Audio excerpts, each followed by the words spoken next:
Okay, well, I've just walked out of the church grounds and going towards the old racecourse on Galleywood Common, and just love the look of this sort of bridleway leading to the old racecourse.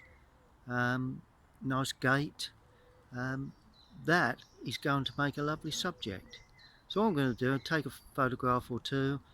I've not got my painting gear on me, but I will be making a quick sketch, and I'll put that down onto watercolour paper back in the studio.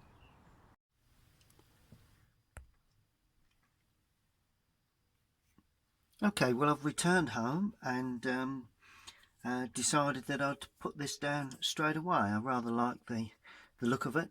So what I'm going to do is show you exactly how I would paint from that photograph that you could that I took on the day, and let's get the basic washes down. I've put in the drawing, and if you notice, I've actually opened the gate. The gate wasn't open. There is somewhere you can go around the outside of the gate, but it's always nice to have a gate open when you paint these sort of subjects. So the first thing I'm going to do is to damp the paper.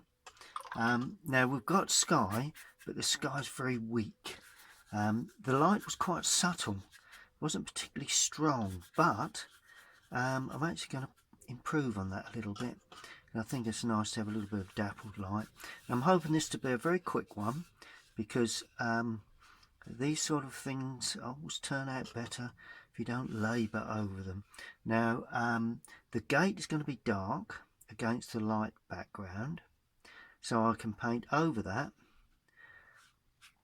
Right, so that's dampening all the way the sky with this large mop brush, and I'm actually going to pull that through into the path. You can see where the gateway is there, leaving that bit of hedging there unpainted at this stage. Right, now the main light is on the coming from the right hand side, probably a little bit behind me, so I'm going to use lemon yellow, splash that in, a little bit of rose madder, splash that in. Well, and all of a sudden you've got that lovely orangey light. Oh, look at that, that's lovely. There we are. Got that sense of light streaking across. Bit of warmth will always go well with greenery, reds, so that's good. I'm going to just put a little bit of blue, bit of blue in this top right hand corner, sorry, left hand corner, just to indicate that we do have a little bit of blue there. And we are, and that's all we need to do for the sky. Let's stroke a bit of that into the bridleway as well. As I said earlier, it's near Galleywood Common. Well, it's actually on Galleywood Common. It's the church area, so it's a lovely subject. Now I'm going to use a flat now. It's a 1/2 inch flat, and I want to indicate some of the real distant greens. So I'm going to use cobalt blue, could use cerulean blue, with a touch of raw sienna. This way we get a green, but it's not a particularly strong green, more blue green, and I'm just dropping that in right into the far distance like that. So it's all very light at this stage. Picking up a little bit more colour as I work my way down, trying to get a bit of depth in that colour. I'm leaving that nice white area either side of the gate, just purely to give us a nice bit of light hitting that hedging as we paint. There we are. So that's created light. Now I'm just going to add a little splash of yellow in there too, just to give us that little bit of extra warmth. And then while I'm at it, allowing that it's not drying particularly quickly, which is good. I'm going to add cadmium lemon with ultramarine blue. Not too much ultramarine, and I'm just trying to get a sense. Now these are the blurred, out of focus, what I would say, trees that are somewhat behind the rest of the larger trees that will come in later, more in the foreground area. So it's not too intense. A little bit of blue as it comes down there. 2 little odd blue patches there. That's good. Now what I need to do now, everything's running down into, notice how it's all running down into the track. Well, that's not a major problem, but I want to hold that area there. So I've used a damp brush and lifted off. So it'll create a soft edge. Okay. But it's not going to run down and lose the that nice little depth area there. Okay, we go back now. I'm going to change to cadmium yellow now, and Prussian blue. Keep it all very light to start with, because these are, there again, the distant trees, leaving some gaps, particularly there where we will see, well, that's just begin to dry. So if it dries like that, just create the odd impression of branches, really, you know. A bit more yellow, a bit more cadmium going in now to pick up that. I don't want to lose too much of that red. On two darker touches, I'm going to drop a little bit of this into that area there. Nice to have that nice glow. That's what I'm looking for. Now the top of that hedge will be quite spiky and unruly, if you get what I mean. A little bit of hedging there, so it's quite uneven and goes down and up, but overall it's heading towards us, so it's quite a, yep, that looks good. Okay, so we're working along. You notice we'll run down again, so I'm just damping off. That's good. Yeah, I don't mind that at all. Now I'm going to do some greenery on the left. Just want to add a bit of brown to that green, just to give a bit of something a little different before we there we go, that's nice. Okay, now I'm going to use cadmium and Prussian again. Oh, that's too much Prussian there, miles too much. Right, that's it, too much Prussian. See how it's gone rather blue? Don't want the blue. Right, now I'm just dropping in this mix, a bit more yellow in there required, and this is the hedging, and you know, I'm trying to mould it all together so we don't end up with a definite just lifting off a bit there. See how I'm using the brush to lift away a bit of colour, because it got a little bit intense. There we are, and a little bit more yellow, a bit more brown in that mix. See what's gone slightly earthy. There we go, looking good, and a bit more brown in there. There we go, that's good, nothing too complicated there. And then there's the hedge on the opposite side, which is there again, this sort of bluey, sort of greeny colour, a bit more blue in there. And can you see the way I'm bringing in some places, allowing it to soften in others? A bit more brown in the mix as I come forward, all very loose. Everything is very loose at this stage. Trying to get this down fairly quickly as I saw it, but trying to also capture light. So important. Notice the way I'm painting the hedge standing up.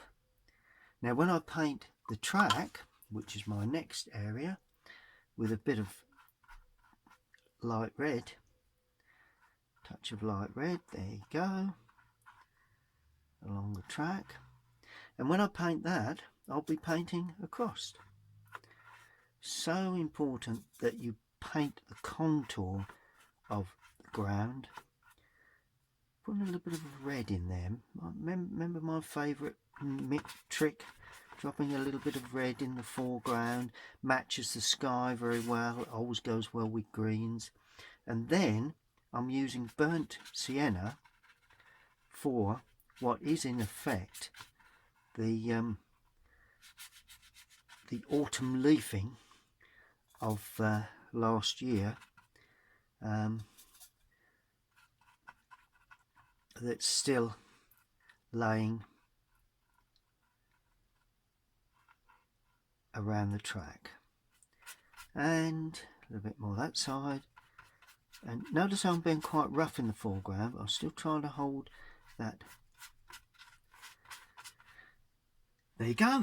And that is all you will need to do to start this type of painting. Just going to focus on the photograph I took while that dries. As you can see, if you notice when I pan back down, my bridle way, I've actually made the gate as if it's nearer to us, and in actual fact it is. It's really the camera lens that makes it look that far away, because everything is in focus, whereas the eye focuses at all different depths, so it's not as far as it looks in a photograph. So that's why a sketch is always useful, but I I did make a quick sketch to get the size of proportions right. And just panning down now to the actual picture.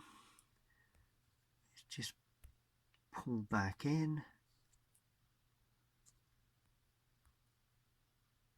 That's it. Get this all lined up.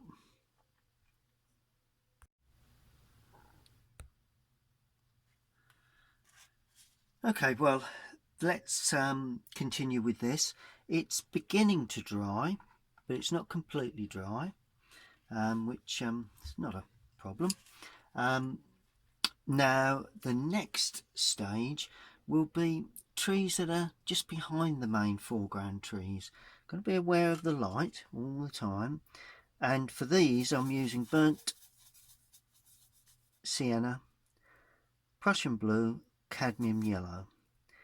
I'm starting off with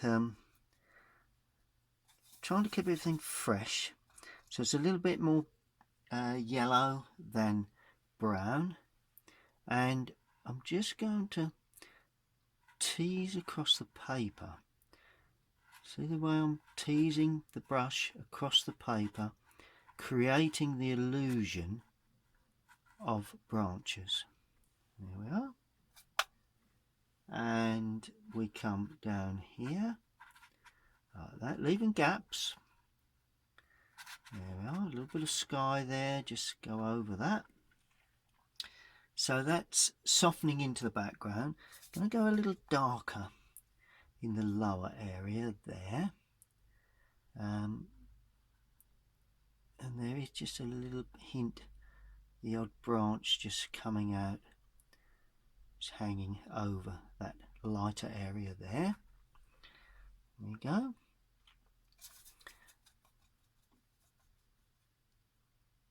A little bit more brown, a little bit more blue, just to pick up the real.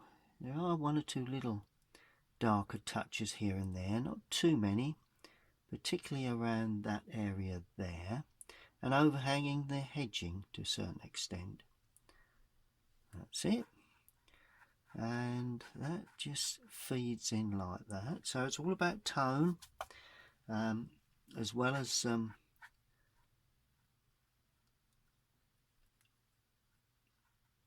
keeping the tone right, as well as colour. go. And that's more like a hedge type area there. That's good. And now I'm adding a little bit more yellow to this. A little bit more cadmium yellow. And I'm going to produce the background trees this side. Just got to be aware we don't overdo this. We will have some darker stuff coming across there later on, but at this stage we're looking at the medium to light tones. Very light there. Let's just break that up a little bit as the light comes through that tree. A bit more yellow just to give it a nice sort of summery feel, although obviously the colour underneath will determine quite a lot of that. Some branches coming across there. That's it. And I'm adding more blue now because I'm going into the distance. A bit more water, be nice. It's a little bit solid. There we go. And there are some trees there, a little darker. Nice bit of red just coming across the sky in the background. Always a useful thing. There is a tree. Look, a tree coming up there like that with ivy. So we'll just show that with the odd branch perhaps coming out, tucking round. Just an impression of a tree. That's all you really need, you know. Yep, and then I'm going to have just a little bit of a darker sort of hedging overhanging there. That's good. That seems to work for me anyway. Quite happy with that. Seems to be coming along quite nicely. Let's not overdo this. Right, now let's look at the hedging. It's another area where we've got lots of varying greens, and I want to make these a little deeper in tone, a little bit more blue to start with, so that we've got a good contrast straight away. There we go. Let's start off in the foreground here first before we go too heavy in the distance. And notice how I'm dragging the brush down, because that's the way that hedge actually stands. It actually stands up. But then we're coming down onto grasses. There's some little bits of light there, so that's why I left that little bits of white. It's always a useful thing to do. A little bit of grasses there. And as we come forward, a nice bit of strength in that hedge. There we are. Standing upright very nicely. Now this side is not dissimilar to that. There's a bit more light on this side. So saying that, I've gone a little dark, too high there. Let's just lift that away. There we go. That's it.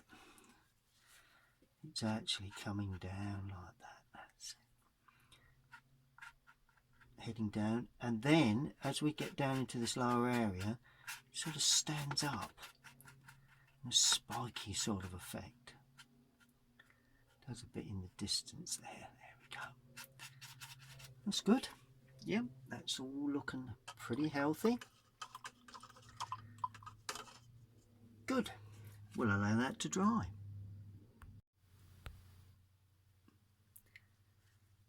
Now we're going to put the gate in. Now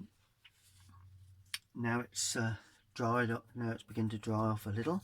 I'm using burnt umber with a touch of the rose madder.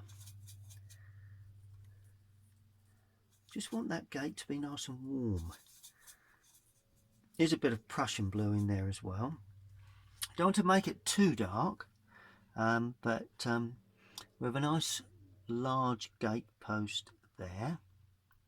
that's supporting this rather large gate, like that.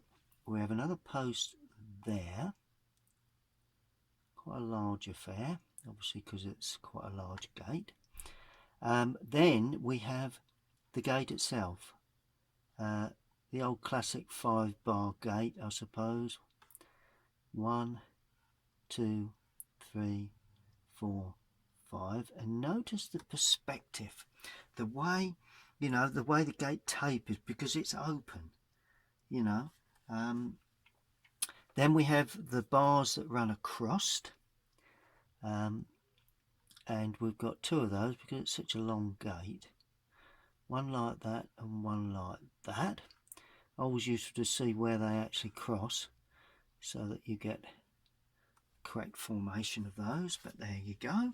That is really all you need. Don't need too much detail for that. Now I'm going to put in, there is a distant tree that I really think should go in.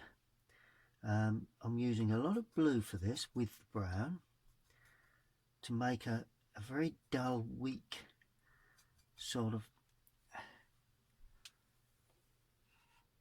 green. I'm going to put that in, sort of stands up there like that, sits behind that, and it comes up and away up into the distance. There we are. That is quite a feature when you look at this subject. And then I'm picking up a little bit of leafing on the brush, or the colour on the brush, and just softening that into that tree. See the way I'll give that impression that there's that lovely old tree there that's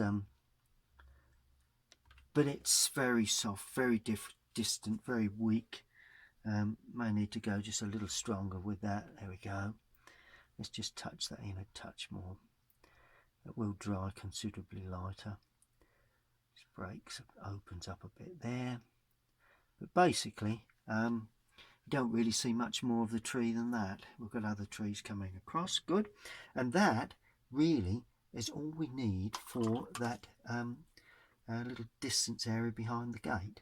Now I'm going to look at the trees themselves, the more foreground trees. We'll start off with this one that's slightly further back. Let's put this in a brush that points well. A lovely number 6 Rosemary and Co. Series 344. Always a nice brush to use. Points well. And I'm going to use cobalt blue with the burnt umber. Might even use ultramarine actually, mainly because I've got more ultramarine than cobalt blue. So and I'm putting quite a bit of cobalt blue with that, but I'm not making it too dark at this stage because I want the one that stands there. This is this one here, and we can then flick in some there is another one that stands further back, but let's get this one in first. There we go. And we paint the main trunk like that. Don't be too weak with that. Let's add a bit more colour, a bit more ultramarine. There we are. And then if I look at the photograph, I can see that that goes up there and that goes up there. And we've also got that lovely sweeping branch that sweeps away like that. Another branch that comes out and actually sweeps well into the distance area. Right, let's just add a bit more colour to this. I don't want to be too weak with this. It's quite dark actually, so it would be dark blue rather than too strong. There we are, that's better. And then we can see this lovely old branch. We lose it a little bit in amongst the greenery, but then it sweeps across like that and breaks out into the distance. This one then breaks out into there, shoots up. So it's all, you know, trying to pick up the impression really of this lovely old tree standing sort of in that sort of position. There will be other branches that I may need to put in, but on the other hand I may not need to put those in. That will all depend on how the next stage goes. That's good. Yep. Then we have this tree here. Now this is the dominant feature because it actually dominates the foreground because of the overhanging branches. And I'm going to apply the colour to start with using a richer brown. There we go. So I'm getting that in fairly quickly, fairly weak at this stage, because I can now deepen that as required while it's still damp.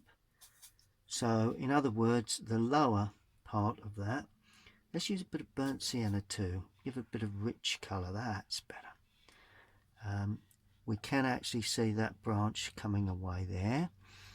We can see quite clearly this branch heading off there. Quite a warm affair.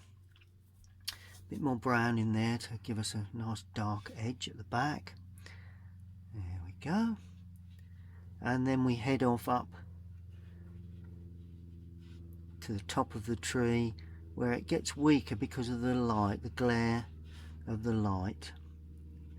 That's it. It's looking good. And a nice deep area there. There we go. So that's the tree, that side. Now at the top here we have a bit more blue, and we're going to pull the main branch. There's a lovely old branch that flows out, and it's amazing how far that branch actually goes. It goes right the way across there, and then I can get the light coming on the right hand side of that trunk and shadow on the left. Then I can add more blue now and a touch of rose madder to get that deep rich dark brown for this left hand side there, and also that branch that heads up there. This is also quite dark, so let's use plenty of brown, plenty of red and plenty of blue. This is the darkest of any of the branches really, although having said that, there are other dark branches there. But you notice how once the brush runs out of paint, it gives a sort of a nice open effect to the branches.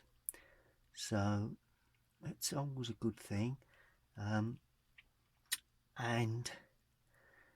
I'm going to add red to this one because a bit of dappled light on the trunk there as well, because that one is actual fact coming forward, so that needs to be probably the warmer of the two, although having said that,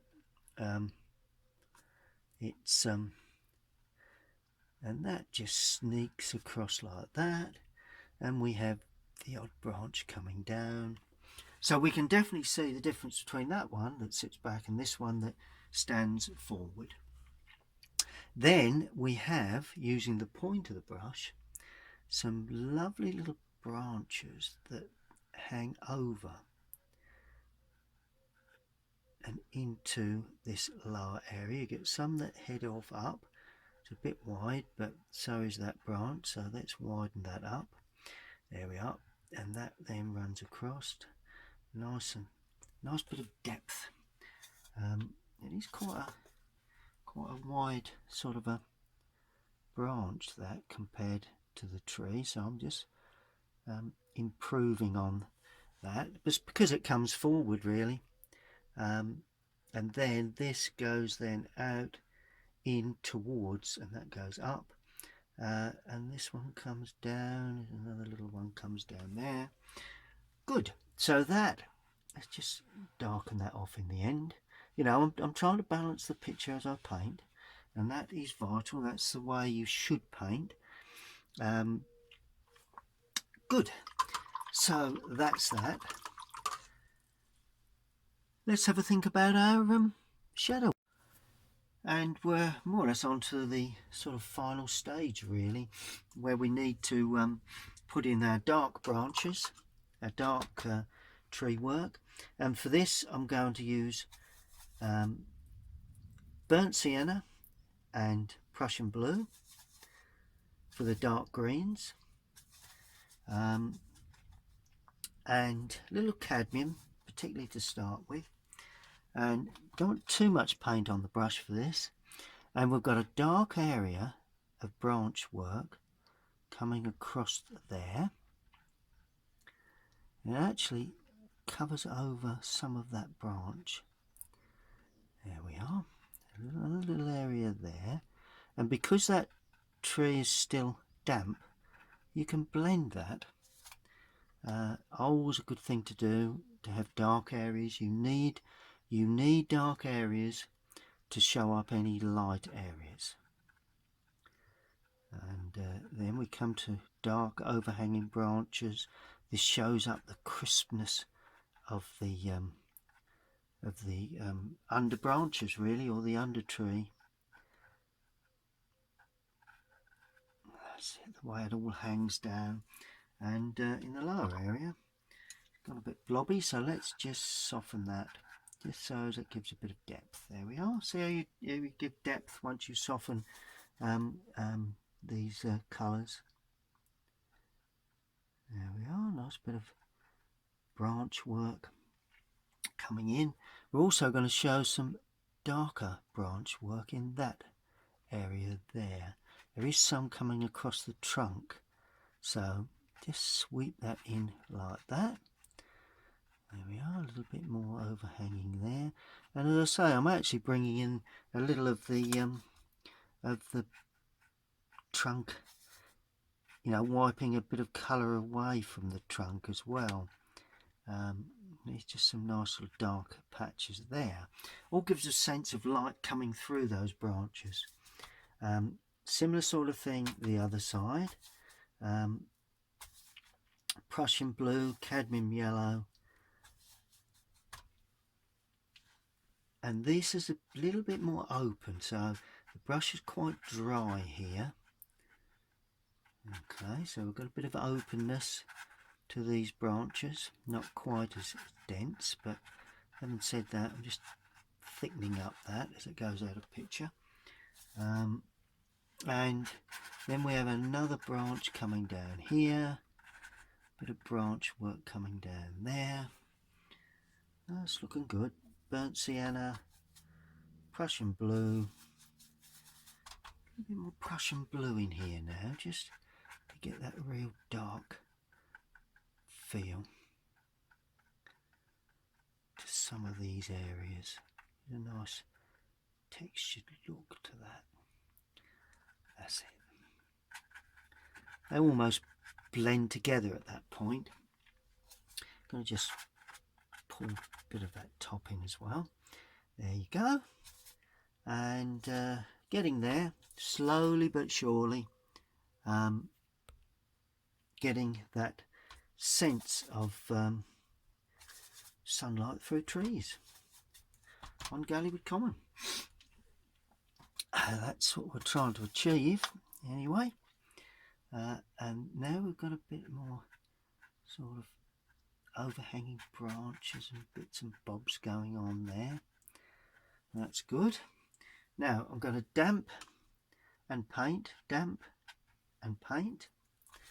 because we've got the lower part of that hedge softening to start with. I'm going to actually put this quite dark there, but I'm not softening more in the foreground because that is going to be quite brittle, if you like, quite a, let's get rid of that white edge there because we're on a straight edge there, and I'm adding a bit of the red to that just to deepen it in places, to give it a bit of balance. The reds and brown and greens always go well together. There we are. Now this side we have similar colours, but not quite as dense, purely because it's more the very much sunlit side, really. Okay, there you go. Now we need to think about shadows. Right, it's shadow time, and I'm going to use, actually I'm going to change. I'm going to use Indian red, and I'm going to use, what do we get with Prussian blue? Ooh, can we use that as a shadow? That's interesting. Shall we say yes? Your guess is as good as mine how good this will look, but you know, that's the fun. That is the fun of painting in watercolour. Never quite know what you're going to get. Experiment with colours. This is what I'm doing here, really. And we've got a lovely dappled light, so, oh well, yeah, a little bit strong. Let's just weaken that a touch. But I think that probably will work. I say probably, not quite convinced, but the gate itself is shadowed like that. But of course we do have dappled light from the trees. This is the thing that gives this such an makes this such an interesting subject. You know, the dappled light that you get across parts of that. I'm trying to get a bit of dappled light onto the gate itself. There we go, look at that. That's not a bad colour for shadows, I suppose. Right, let's continue with that. Good thing I started in the distance, because if it hadn't have worked out, then obviously we can improve on that by just purely painting it, changing the colour as we go. But that looks good. I'm softening in places because I don't want too much of a solid colour. There we go. That gives it a lovely subtle effect. Good colour that. I like that. Seems to have worked quite successfully. And I'm softening in places, try and get that lovely soft feel. I'm not going to just leave a little bit of a gap there. I'm going to bring some of that down there, not too much, but just a little bit down there. And then with the damp brush, I'm sweeping that across, so it's thinning as I draw it across. See that how it's actually blending a bit. Just a little bit of shadow. Love that bit of light between those two shadows. This is what makes this these sort of subjects so interesting to paint. It's that dappled light that you put in, more or less right at the end, really. That now I should be painting in with a larger brush than this, but I've got plenty of mix, so I'm going to there again use the slightly damp brush to spread that across. And this is where you get the beauty of that lovely colour of brown, that burnt sienna underneath, or burnt umber, whichever you decide to use in this instance.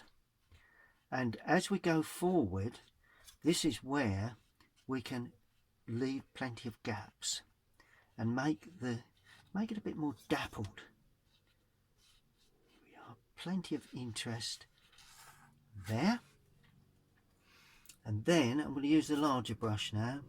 So I'm using Indian red with Prussian blue, and I'm just sweeping something a little stronger across this foreground. Notice how a bit more blue for this side. That's it, lovely colour that. Nice and dark in the foreground, and then weakening as I go. A bit more ultramarine, sorry, Prussian, a bit more red. Don't be too powerful. That Prussian blue is a very powerful colour, so we have to be a little careful. But if we are careful, you can get some lovely dappled light effect onto this foreground path. There we go. And then, just before that dries, I'm going to then paint in the shadow areas to deepen up this trunk in places, not everywhere, but dappled light. I'm going to put it into the lower area of that. That's where the most light is, or shadow, and then bring that across that tree, because that will then cast a shadow obviously onto the tree, which creates that shadow really. And just paint that through like that, so we've got more or less a light on the top and a dark on the underside. Just soften that where it's got that hard edge. There we go. And that is pretty much all that we need to do to depict this lovely old lovely scene. Although I say all, just have one last thing I need to do. Just need to show up one or two really dark, you know how quite often I put in the little dark touches at the end. It's always a good thing to do. It does sort of sharpen up, particularly if you've got any shadow areas that need just justification for the colour. And same along there, don't want a bit of softening. And of course we've got the light red or burnt sienna for the edge of the track, you know, just to define the area where that track actually is.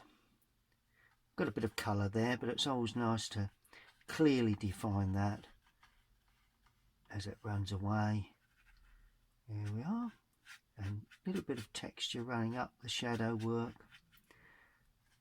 running across the shadow work. Good, let's have a look at that. Okay, well there you are. That is the scene that I was trying to depict. Light coming through the trees with the dark branches running across the more upper part of the subject, and this is the painting that I've produced. Just bring that back a touch so we can get that into focus. So that's the Bridle Way running towards the old racecourse on Galleywood Common. It's virtually dry, just a little bit of dampness there, but of course it just needs signing really. And so all I'm going to do now is to use a dark colour. Anything I've got in my palette will do. And I'm going to sign it in the bottom left hand corner, I think, because it's quite a clear piece there. I always recommend you sign all your work. Doesn't really matter the stage you're at, because even early sketches are worth signing. And that, as I say, is the more or less the finished painting, really. Thoroughly enjoyed painting that one. If you enjoyed watching, please subscribe and to my YouTube channel. I will be uploading more more paintings very soon. Hopefully, now lockdown is easing, I'll be able to get out more and paint on the spot. So stay tuned, and thank you for watching.